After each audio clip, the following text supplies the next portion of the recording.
ملک کې چې کوم نوی اقتصاد مانزل من رزق د دې خلاف د دې نن د دې مظاهره راوتلې ده قدرمنو ملګرو دا ایکتا له هغه ورځې بالا جوړه شوله دا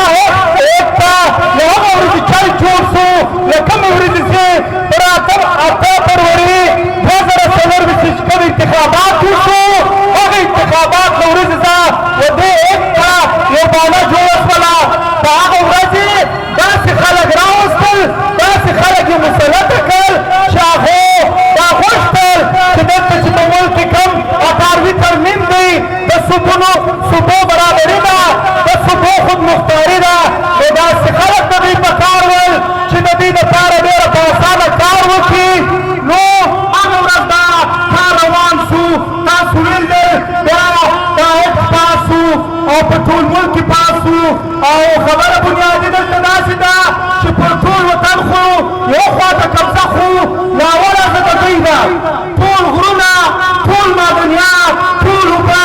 ټول ځنګلات ټول شان دوی نیولي ول بله خواته یې ورته ټول لایني لار جوړه کړه چې هېڅ یو تپاس کړي اوس یې هر شی دی چې هر ځای خوښه شوه چې هر ځای یې راوړي یو قانوني وایني لار یې ورته جوړه کړه د پښتون وطن او په دې ملک کې چې څومره هم معدنیات دي څومره هم وطنونه دي د دې ټولو د قبضه کولو دپاره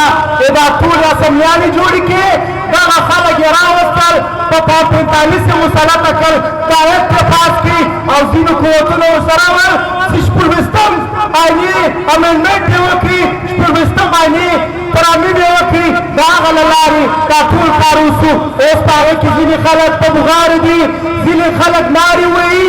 ته په هغه ورځو سره ملګری یې چې تا 14 آیني ترمیم پاساوي ته په هغه ورځو سره ملګری یې چې په دې اسمبلیانو کې تا دا ایکټ پاساوي او نن پر روډو راوتلی یې په خلکو ته دغه کوې په اسمبلۍ کې د یوه خبره ده او پر روډو په ښار په ولس کې د بیا بله خبره ده قدرمنو ملګرو پښتونخوا سټوډنټ ارګنایزیشن او پښتونخوا ملي عوامي پارټۍ نه دا ایکټ مني د دې ایکټ خلاف په ټول وطن کې راوځو د ټول وطن ځوانانو په دې پوه کوو دا زموږ د وطن شتمنیانې دي زموږ د وطن له 15,000 کلو تاریخ لري زموږ نیکهګونو پلرونه پر دې خپل سرونه ورکړي دي قربانیان یې ورکړي دي شهادتونه یې وړي دي ستړیا یې وړي دي او بله خواته یې خلک داسې په سپینه ورځ د موږ قبضه کوي او بله خواته په پښتانه وطن کې یو ناسټلمنټ مځکې دي د دې په بهانه باندې هم دوی دا مځکې قبضه کوي دا ټول شان قبضه کوي موږ د وطن و خلکو ته وایي چې څومره مځکې دي چې څومره ناسټل دغه دي په کار د اجراپوري طور پر سټل کړي او دا خپلو خلکو کې سره دغه کې تقسیم کړي قدرمنو ملګرو بله خواته د افغان کډوال خبره روانه ده په ټوله نړۍ کې خلک به کډوالان کېږي بد وخت پر راځي جنګونه پر راځي جنګونه پر مسلط کېږي بیا له یو وطنه د بل وطن ته ځي په ټوله نړۍ کې د دې قانون شته د دې قانون خپل ترتیبات شته UN شته او داسې نورې ادارې شته چې ریفیوجیز کېږي بیا د هغو دپاره یو ترتیبات نیسي خو له بده مرغه د 40 کلو چې کوم جنګ روان و ولسونه دلته راغل 40-50 کاله دلته ژوند وکړي دلته یې بچیان پیدا شول دلته یې کورونه جوړ کړل دا وطن یې جوړ کړي دا ملک یې جوړ کړي په دې وطن کې د دوی ډېرې زیاتې ستړیا او خوارۍ دي او اوس بیا خلک راپورته کېږي په زور یې باسي په غیر علمي طریقه یې باسي په تنګول یې باسي د دنیا دا قانونونه دي چې یو ځوان یو بچی چې چیرې پیدا شي د دنیا په قانونو کې هغه دې قانون جوړېږي چې هغه بچی به بیا د هغه ملک چیرې وي دته به شریعت ورکړل کېږي له 40 کلو دلته اوسېږي لیکن د دې شریعت نشته په تېره اسمبلۍ کې د دې ملک چې کوم پخوانی وزیر اعظم و هغه پر دې خبره وکړه چې دلته چې څوک پیدا شوي دي هغه به د دې ملک شهریار وي هغه ته به شریعت ورکړل کېږي لیکن دومره سپین سترګي روانه ده په زوره افغان وروڼه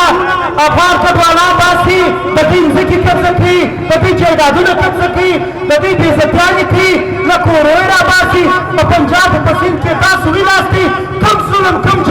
بربریت یې پر دوی استعمال کړی دي نه په انسانیت کې شته نه د دې ملک په قانون کې شته نه په پښتونولي کې ستا نه د دنیا په نورو قانونونو کې ستا موږ هغه ادارو ته وایي چې ځان خو د انسانیت چمپینز بلي ځان ته خو د انسانیت غمخواره وایي په اربونو کربونو ډالرانې دي په سلام په درزنانو انساني ادارې جوړې کړي دي لیکن دا دومره ظلم دا دومره جبر دا دوی نه ویني یا خو دا ادارې دوی د دې ظلم دپاره جوړې کړي دي یا د دوی په وس کې دا یو شی نشته چې دوی دا وکړي او بله خوا ته پر فلسطین چې کوم ظلم روان دی فلسطین د فلسطینیانو دی زموږ دا آی منشور دی زموږ دا بیانیه ده چې په دنیا کې چې هر ځای ظلم کېږي موږ د ظالم خلاف یو د مظلوم ملګري یو فلسطین د فلسطینیانو دی پر فلسطین ظلم روان دی د فلسطینیانو نسل کشي روانه ده ټوله دنیا او په خاصه توګه مسلم چې کوم ممالک دي دا ټوله خاموش پر ناست دي د فلسطینیانو نسل کشي روانه کړې ده د دوی وطنونه نیسي نو د دې موږ په کلکه مذمت کوو موږ له مظلومو سره ملګري یو د ظالم خلاف یو دا موږ ته زموږ نظریې راښوولي دي دا موږ ته